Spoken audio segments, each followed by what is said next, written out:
তো চলুন আজকে আমরা খুব সহজ দুটো ইংলিশ নিয়ে কথা বলবো। একটি হচ্ছে উইল, আরেকটি শ্যাল। আমরা অধিকাংশ সময় ফিউচার ইনডিফিনিট টেন্সে শ্যাল অথবা উইল ইউজ করে থাকি, কিন্তু আমরা কখনো থিঙ্ক করি না should I use will or shall. এই বিষয়টি ক্লিয়ার করার জন্য আজকের এই ভিডিও। প্রথমে উইল নিয়ে কথা বলবো।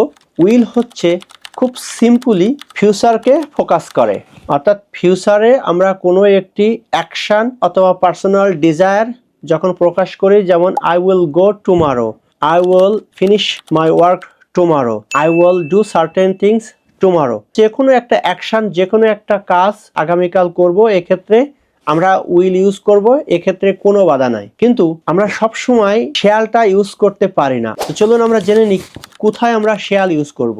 মডার্ন ইংলিশে শ্যাল সাধারণত এটি অব্লিগেশন অথবা স্ট্রং ডিটারমিনেশনের ক্ষেত্রে ব্যবহার করে থাকে। যেমন ঐতিহাসিক একটা বিষয় যদি থাকে যে আমরা শপথ নিচ্ছি আগামীকাল, we shall obey our duty, এই ধরনের ক্ষেত্রে শ্যাল ইউজ করা হয়। জেনারেলি শ্যাল আমরা ইউজ করব কমান্ডস, রিকোয়ারমেন্ট অথবা স্ট্রং ডিটারমিনেশন। একটা উদাহরণ দিব, the company shall pay the invoice within 30 days। তাছাড়া আছে you shall obey the rule. So এ ধরনের যে স্ট্রং একটা কমান্ড আছে অথবা ট্রেডিশনাল অনেক বিষয় থাকে, সেক্ষেত্রে আপনি উইলের পরিবর্তে শ্যাল ইউজ করতে পারেন। সো এই ধরনের ভিডিও দেখতে হলে আমাদের চ্যানেলটি ফলো করুন। দেখা হবে নতুন ভিডিও নিয়ে। আল্লাহ হাফেজ।